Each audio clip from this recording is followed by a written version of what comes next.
Hello students, today we are going to discuss the question number 4th of your exercise 3.5. Okay, which is statement question. As you know, statement question is very important for your exam. ठीक है, देखिए first में आपको क्या बोला गया. First of all understand a part of a monthly hostel charges is fixed. एक तरीके से हम ऑलरेडी एक क्वेश्चन कर चुके हैं जिसके अंदर हमने फिक्स्ड चार्जेस की बात की थी, I think travelling, and the remaining depends on the number of days one has taken food in the mess. Fix charge है जो आपको देना ही पड़ेगा. जैसे आपने हॉस्टल ज्वाइन किया तो आपका नाम जो है ऑलरेडी रजिस्टर हो गया, तो फिक्स चार्ज है वो देना पड़ेगा आपको.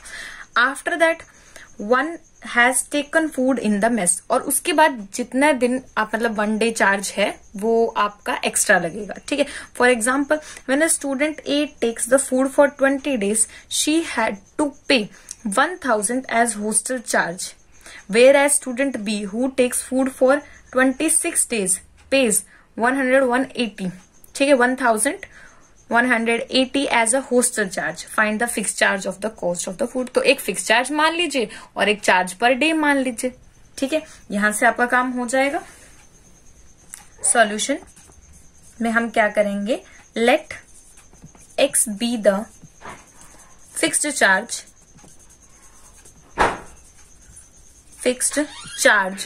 for the fixed charge for the mess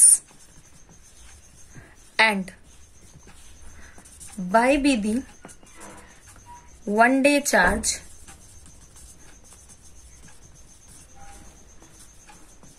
for the mess. ठीक है, या x जो है वो आपका फिक्स्ड चार्ज है, y जो है वो आपका 1 डे चार्ज है. ठीक है, नाउ अकॉर्डिंग टू कंडीशन या according to the given information आप लिख सकते हैं अकॉर्डिंग, वेट अ मिनट. ठीक है, इसमें आपको क्या गिवन है, 20 days she has to pay 1000. ठीक है, तो यानी कि अगर एक दिन का y है तो 20 का कितना हो जाएगा, 20y. ठीक है, नाउ अकॉर्डिंग टू कंडीशन और गिवन इंफॉर्मेशन, फिक्स चार्ज जो आपको देना ही देना है प्लस 20y जो कि 20 डेज का चार्ज है, कितना पे किया है, 1000. First equation. After that x plus fix charge कितना है, 26 डेज के लिए, that is given to you 1180. That is your second equation. अब आपको x और y निकालना है, तो सीधी सी बात है, तो एलिमिनेशन से वैसे ही निकल रहा है, यहीं पे एलिमिनेशन लगा दीजिए by solving first and second. Plus minus minus minus 6y is equal to minus 180 and y is equal to 30. Right, put in first, we get x plus 20 into 30 is equals to 1000 and x is equals to 1000 minus 600, it will be 400. ठीक है, तो यहां से जो आपका fix charge आया है वो क्या आ गया, 400. पर डे चार्ज आपके पास कितना आ गया, 30. ठीक है, so fix day charge, sorry fix charge, fix day charge नहीं, fix charge is rupees 400 and per day charge जो कि आपको फाइंड आउट करना था, that is 30.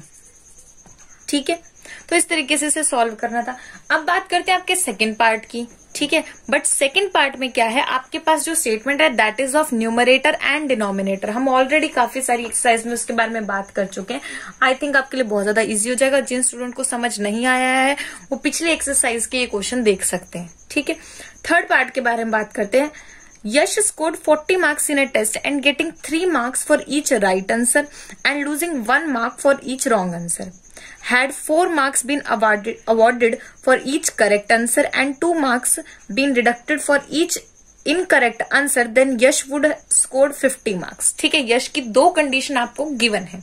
ठीक है, अब सीधी सी बात है, राइट आंसर है तो मार्क्स ऐड होंगे और इनकरेक्ट आंसर है तो लूज कर रहा है 1 मार्क। इसका मीनिंग क्या है कि आपका जो वो मार्क है वो क्या हो जाएगा, subtract. Okay, now 2 marks been deducted for each incorrect answer then Yash would score 50। एक में उसको 40 मिलेंगे अगर ये कंडीशन अप्लाई हो रही है तो।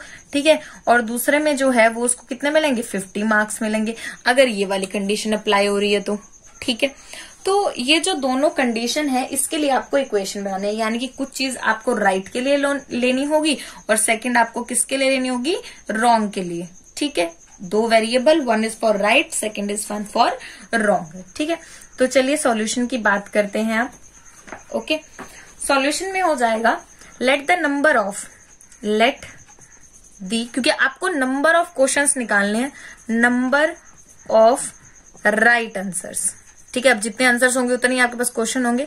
Right answers and wrong answers is x and y respectively. ठीक है, इट मीन्स मैंने x किसके लिए लिया है, राइट के लिए, और y किसके लिए लिया है, रॉन्ग के लिए। नाउ अकॉर्डिंग टू कंडीशन और question, getting 3 marks for each right answer. एक के लिए मुझे कितने मिल रहे हैं, x, तो 3 के लिए कितने, 3x, ये मार्क्स मुझे मिलेंगे। आफ्टर दैट लूजिंग 1 मार्क, यानी कि माइनस, अब एक के लिए कितना मिल रहा है, y मिल रहा है, y, और टोटल कितने मिल रहे हैं, 40। अब मैंने माइनस क्यों किया समझ में आ गया, बिकॉज लूजिंग 1 मार्क है, ये बात ध्यान रखनी है। लूजिंग 1 मार्क के लिए मैंने 1 को सब्ट्रैक्ट किया है। After that had 4 marks been awarded for each correct answer, it means 4x, and 2 marks been deducted for each incorrect, it means 2y। Minus करना पड़ेगा, कितने मिल जाएंगे, 50। That is your second equation. Okay, now elimination लगा लीजिए, multiply first by 2 and subtract from second. ठीक है, अगर मैं इसको 2 से मल्टीप्लाई करती हूँ, एलिमिनेशन लगाना तो आपको आता ही है, बहुत इजी है। 3x minus y is equal to 40, multiply this equation by 2, और जो दूसरी है वो है 4x minus 2y is equal to 50, second equation. ठीक है, इसको इसमें से सब्ट्रैक्ट करना है 2 से मल्टीप्लाई करके, 3 2 जा 6x minus 2y is equal to 80, plus minus minus plus plus minus, okay cancel, minus 2x is equal to minus 30, okay cancel, x is equal to 30 by 2 which is 15। ठीक है, इसका मैंने जो करेक्ट आंसर की marking है, मतलब एक के लिए अगर हम बात करते हैं, राइट आंसर जो उसने दिए हैं, करेक्ट आंसर की मार्किंग कह रही हूँ, जो राइट आंसर, करेक्ट आंसर की मार्किंग तो आपको गिवन ही है। ठीक है, 3 mark for each correct answer given थे आपको। राइट आंसर्स कितने उसके 15। ओके, अगर मैं राइट भी निकाल लेती हूँ, रॉन्ग भी निकाल लेती हूँ, मुझे टोटल नंबर ऑफ क्वेश्चंस पता चल जाएंगे, टोटल नंबर ऑफ आंसर्स पता चल जाएंगे। ठीक है, so put in first 3x minus y is equals to 40 and we get 15 into 3 minus y is equals to 40। ये कितना हो जाएगा आपके पास, 45 minus y is equals to 40 and 5 is equals to y। So incorrect answers कितने आ गए, 5, correct answers कितने आ गए, 15। Total number of questions जो कि आपसे पूछा गया है, देखिए स्टेटमेंट में आपको हमेशा ये बात ध्यान रखनी है कि आपसे पूछा क्या गया है, 15 plus 5 which is equal to 20। ठीक है, तो ये आपका क्या आ जाएगा, आंसर। ठीक है,